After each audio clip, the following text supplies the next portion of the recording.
The Rime of the Ancient Mariner in 7 parts by Samuel Taylor Coleridge Part the first. It is an ancient mariner, and he stoppeth one of 3. By thy long grey beard and glittering eye, now wherefore stopp'st thou me?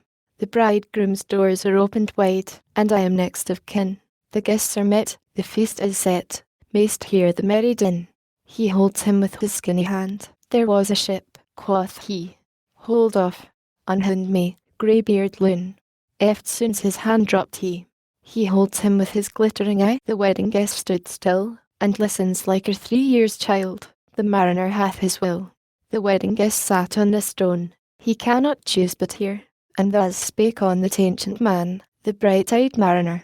The ship was cheered, the harbour cleared. Merrily did we drop below the kirk, below the hill, below the lighthouse top. The sun came up upon the left, out of the sea came he, and he shone bright, and on the right went down into the sea. Higher and higher every day, till over the mast at noon. The wedding guest here beat his breast, for he heard the loud bassoon. The bride hath paced into the hall, red as a rose is she, nodding their heads before her goes the merry minstrelsy. The wedding guest he beat his breast, yet he cannot choose but hear. And thus spake on that ancient man, the bright-eyed mariner. And now the storm blast came, and he was tyrannous and strong. He struck with his o'ertaking wings, and chased south along. With sloping masts and dipping prow, as he pursued with yell and blow still treads the shadow of his foe and forward bends his head. The ship drove fast, loud roared the blast, and southward we fled. And now there came both mist and snow, and it grew wondrous cold. And ice, mast high, came floating by, as green as emerald. And through the drifts the snowy cliffs did send a dismal sheen. Nor shapes of men nor beasts we ken. The ice was all between. The ice was here, the ice was there, the ice was all around. It cracked and growled, and roared and howled, like noises in a swound. At length did cross an albatross. Through the fog it came, as if it had been a Christian soul. We hailed it in God's name. It ate the food it ne'er had eat, and round it flew. The ice did split with a thunder fit. The helmsman steered us through, and a good south wind sprung up behind. The albatross did follow, and every day, for food or play, came to the mariner's hollow. In mist or cloud, on mast or shroud, it perched for vespers 9, whiles all the night, through fog smoke white, glimmered the white moonshine. God save thee, ancient mariner, from the fiends that plague thee thus. Why look'st thou so? With my crossbow I shot the albatross. Part the 2nd. The sun now rose upon the right. Out of the sea came he, still hid in mist, and on the left went down into the sea. And the good south wind still blew behind, but no sweet bird did follow, nor any day for food or play came to the mariner's hollow. And I had done an hellish thing, and it would work woe, for all averred, I had killed a bird that made the breeze to blow. Coleridge, said they, the bird to slay that made the breeze to blow. Nor dim nor red, like God's own head, the glorious sun uprist. Then all averred, I had killed a bird that brought the fog and mist. 'Twas right, said they, such birds to slay, that bring the fog and mist. The fair breeze blew, the white foam flew, the furrow followed free. We were the first that ever burst into that silent sea. Down dropped the breeze, the sails dropped down. 'Twas sad as sad could be, and we did speak only to break the silence of the sea. All in a hot and copper sky, the bloody sun, at noon, right up above the mast did stand, no bigger than the moon. Day after day, we stuck, nor breath nor motion, as idle as a painted ship upon a painted ocean. Water, water, everywhere, and all the boards did shrink. Water, water, everywhere, nor any drop to drink. The very deep did rot, O Christ, that ever this should be. Yea, slimy things did crawl with legs upon the slimy sea. About, in real and right the death fires danced at night. The water, like a witch's oils, burnt green and blue and white, and some in dreams assured were of the spirit that plagued us so. 9 fathom deep he had followed us from the land of mist and snow, and every tongue, through utter drought, was withered at the root. We could not speak, no more than if we had been choked with soot. Ah, well a day, what evil looks had I from old and young. Instead of the cross, the albatross about my neck was hung. Part the 3rd. There passed a weary time. Each throat was parched, and glazed each eye. A weary time, a weary time. How glazed each weary eye, when looking westward, I beheld a something in the sky. At first it seemed a little speck, and then it seemed a mist. It moved, and took at last a certain shape, I wist. A speck, a mist, a shape, I wist. And still it neared and neared, as if it dodged a water sprite. It plunged and tacked and veered. With throats unslaked, with black lips baked, we could not laugh nor wail. Through utter drought all dumb we stood. I bit my arm, I sucked the blood, and cried, a sail, a sail. With throats unslaked, with black lips baked, agape they heard me call, gramercy. They for joy did grin, and all at once their breath drew in, as they were drinking all. See, see, I cried, she tacks no more, hither to work us weal. Without a breeze, without a tide, she steadies with a bright keel. The western wave was all aflame, the day was well nigh done. Almost upon the western wave rested the broad bright sun, when that strange shape drove suddenly betwixt us and the sun. And straight the sun was flecked with bars.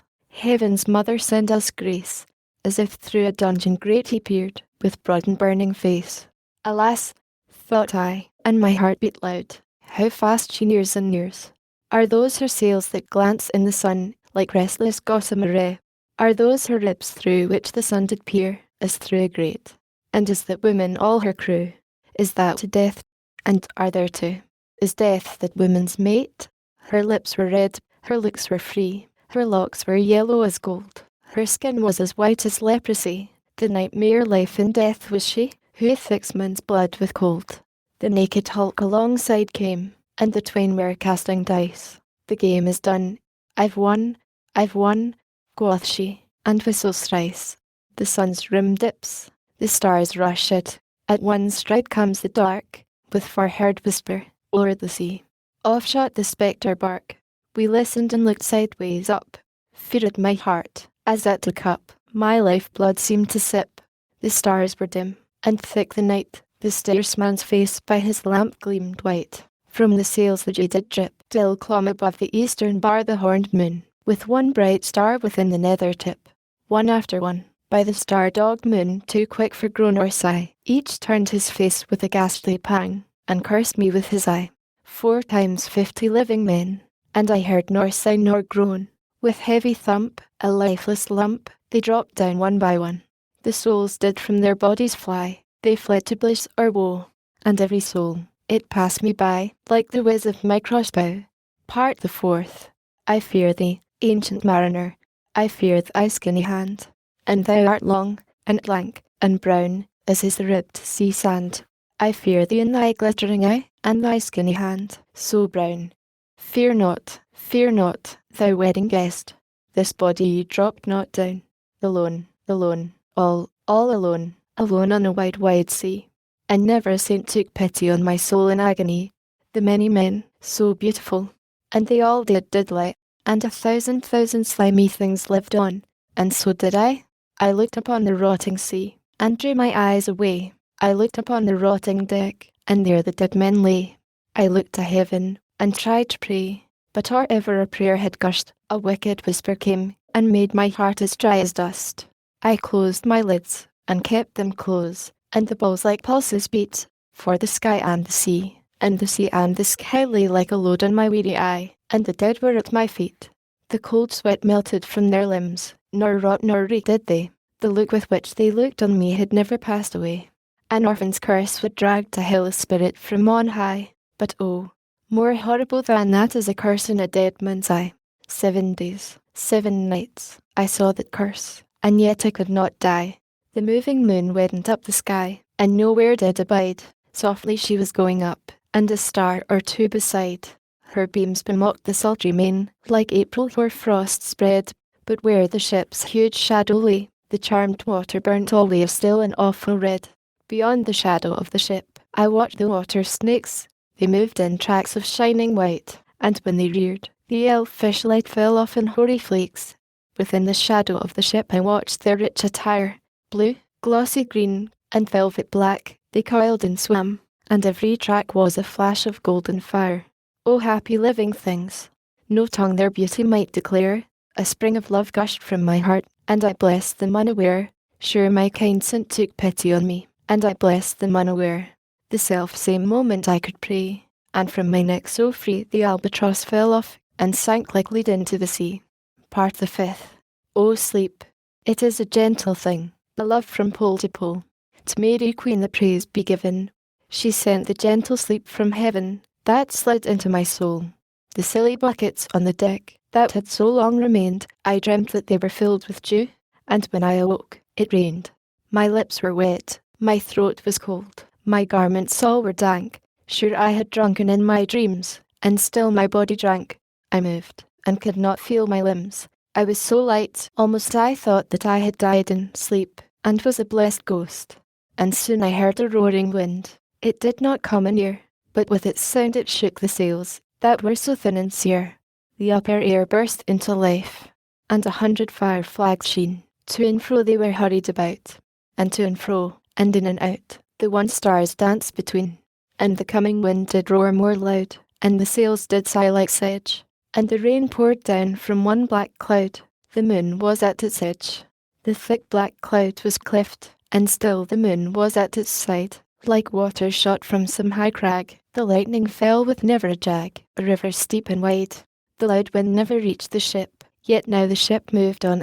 Beneath the lightning and the moon the dead men gave a groan. They groaned, they stirred, they all uprose, nor spake, nor moved their eyes. It had been strange, even in a dream, to have seen those dead men rise. The helmsman steered, the ship moved on, yet never a breeze up blew. The mariners all gan work the ropes, where they were wont to do. They raised their limbs like lifeless tools. We were a ghastly crew.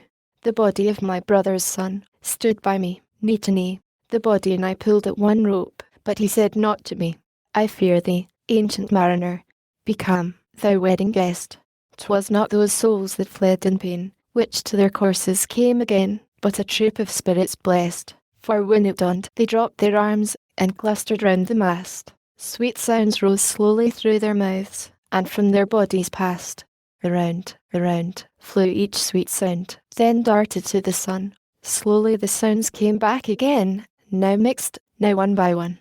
Sometimes a dropping from the sky I heard the skylark sing. Sometimes all little birds that are, how they seemed to fill the sea and air with their sweet jargoning. And now 'twas like all instruments, now like a lonely flute, and now it is an angel's song that makes the heavens be mute. It ceased, yet still the sails made on a pleasant noise till noon, a noise like of a hidden brook in the leafy month of June, that to the sleeping woods all night sendeth a quiet tune. Till noon we quietly sailed on, yet never a breeze did breathe. Slowly and smoothly went the ship, moved onward from beneath. Under the keel 9 fathom deep, from the land of mist and snow, the spirit slid, and it was he that made the ship to go. The sails at noon left off their tune, and the ship stood still also. The sun, right up above the mast, had fixed her to the ocean, but in a minute she gan stir, with a short uneasy motion, backwards and forwards her length with a short uneasy motion. Then like a pawing horse let go, she made a sudden bound. It flung the blood into my head, and I fell down in a swound. How long in that same fit I lay, I have not to declare, but here my living life returned. I heard and in my soul discerned 2 voices in the air. Is it he? Quoth one, is this the man? By him who died on cross, with his cruel bow he laid full low, the harmless albatross. The spirit who bideth by himself in the land of mist and snow, he loved the bird that loved the man who shot him with his bow. The other was a softer voice, as soft as honeydew. Quoth he, the man hath penance done, and penance more will do. Part the 6th. First voice, but tell me, speak again. Thy soft response renewing, what makes that ship drive on so fast? What is the ocean doing? Second voice, still as a slave before his lord, the ocean hath no blast. His great bright eye most silently up to the moon is cast, if he may know which way to go, for she guides him smooth o'er grim sea. Brother, see, how graciously she looketh down on him. First voice, but why drives on that ship so fast, without or wave or wind? Second voice, the air is cut away before, and closes from behind. Fly, brother, fly, more high, or we shall be belated. for slow and slow that ship will go, when the mariner's trance is abated. I woke, and we were sailing on as in a gentle weather. 'Twas night, calm night, the moon was high, the dead men stood together. All stood together on the deck, for a charnel dungeon fitter, all fixed on me their stony eyes, that in the moon did glitter. The pang, the curse, with which they died, had never passed away. I could not draw my eyes from theirs, nor turn them up to pray. And now the spell was snapped. Once more I viewed the ocean green, and looked far forth, yet little saw of what had else been seen, like one that on the lonesome road doth walk in fear and dread, and having once turned round walks on, and turns no more his head, because he knows a frightful fiend doth close behind him tread. But soon there breathed a wind on me, nor sound nor motion made. Its path was not upon the sea, in ripple or in shade. It raised my hair, it fanned my cheek like a meadow gale of spring. It mingled strangely with my fears, yet it felt like a welcoming. Swiftly, swiftly flew the ship, yet she sailed softly too. Sweetly, sweetly blew the breeze, on me alone it blew. Oh, dream of joy! Is this indeed the lighthouse stopped by sea? Is this the hill? Is this the kirk? Is this mine own country? We drifted o'er the harbour bar, and I with sobs did pray, oh let me be awake, my God, or let me sleep alway. The harbour bay was clear as glass, so smoothly it was strewn, and on the bay the moonlight lay, and the shadow of the moon. The rock shone bright, the kirk no less, that stands above the rock. The moonlight steeped in silentness the steady weathercock, and the bay was white with silent light, still rising from the same. Full many shapes, that shadows were, in crimson colours came. A little distance from the prow, those crimson shadows were. I turned my eyes upon the deck. Oh, Christ, what saw I there? Each corse lay flat, lifeless and flat, and, by the holy rood, a man all light, a seraph man, on every corse there stood. This seraph band, each waved his hand. It was a heavenly sight. They stood as signals to the land, each one a lovely light. This seraph band, each waved his hand. No voice did they impart, no voice. But oh, the silence sank like music on my heart. But soon I heard a dash of oars, I heard the pilot's cheer. My head was turned perforce away, and I saw a boat appear. The pilot, and the pilot's boy, I heard them coming fast. Dear Lord in heaven, it was a joy the dead men could not blast. I saw a third, I heard his voice. It is the hermit good. He singeth loud his godly hymns that he makes in the wood. He'll shrieve my soul, he'll wash away the albatross blood. Part the 7th. This hermit good lives in that wood which slopes down to the sea. How loudly his sweet voice he rears. He loves to talk with mariners that come from a far country. He kneels at morn and noon and eve. He hath the cushion plump. It is the moss that wholly hides the rotted old oak stump. The skiff boat neared. I heard them talk. Why, this is strange, I trow. Where are those lights so many and fair, that signal made but now? Strange, by my faith, the hermit said, and they answered not our cheer. The planks looked warped, and see those sails, how thin they are and sere. I never saw aught like to them, unless perchance it were brown skeletons of leaves that lag my forest brook along, when the ivy tod is heavy with snow, and the owlet whoops to the wolf below, that eats the she-wolf's young. Dear Lord, it hath a fiendish look. The pilot made reply, I am afeard. Push on, said the hermit cheerily. The boat came closer to the ship, but I nor spake nor stirred. The boat came close beneath the ship, and straight a sound was heard. Under the water it rumbled on, still louder and more dread. It reached the ship, it split the bay. The ship went down like a lead, stunned by that loud and dreadful sound, which sky and ocean smote. Like one that hath been 7 days drowned, my body lay afloat. But swift as dreams, myself I found within the pilot's boat. Upon the whirl, where sank the ship, the boat spun round and round, and all was still, save that the hill was telling of the sound. I moved my lips, the pilot shrieked and fell down in a fit. The holy hermit raised his eyes, and prayed where he did sit. I took the oars. The pilot's boy, who now doth crazy go, laughed loud and long, and all the while his eyes went to and fro. Ha, ha, quoth he, full plain I see, the devil knows how to row. And now, all in my own country, I stood on the firm land. The hermit stepped forth from the boat, and scarcely he could stand. "O shrieve me, holy man." The hermit crossed his brow. "Say quick," quoth he, "I bid thee say, what manner of man art thou?" Forthwith this frame of mine was wrenched with a woeful agony, which forced me to begin my tale, and then it left me free. Since then, at an uncertain hour, that agony returns, until my ghastly tale is told. This heart within me burns. I pass, like night, from land to land. I have strange power of speech. That moment that his face I see, I know the man that must hear me. To him my tale I teach. What loud uproar bursts from the door? The wedding guests are there, but in the garden bower the bride and bridesmaids singing are, and hark the little vesper bell, which biddeth me to prayer. O wedding guest, this soul hath been alone on a wide, wide sea. So lonely 'twas, that God himself scarce seemed there to be. O sweeter than the marriage feast, 'tis sweeter far to me, to walk together to the kirk with a goodly company, to walk together to the kirk, and all together pray, while each to his great Father bends. Amen, and babes, and loving friends, and youths and maidens gay. Farewell, farewell, but this I tell to thee, thou wedding guest. He prayeth well, who loveth well both man and bird and beast. He prayeth best, who loveth best all things both great and small. For the dear God who loveth us he made and loveth all. The mariner, whose eye is bright, whose beard with age is hoar, is gone, and now the wedding guest turned from the bridegroom's door. He went like one that hath been stunned, and is of sense forlorn, a sadder and a wiser man. He rose the morrow morn,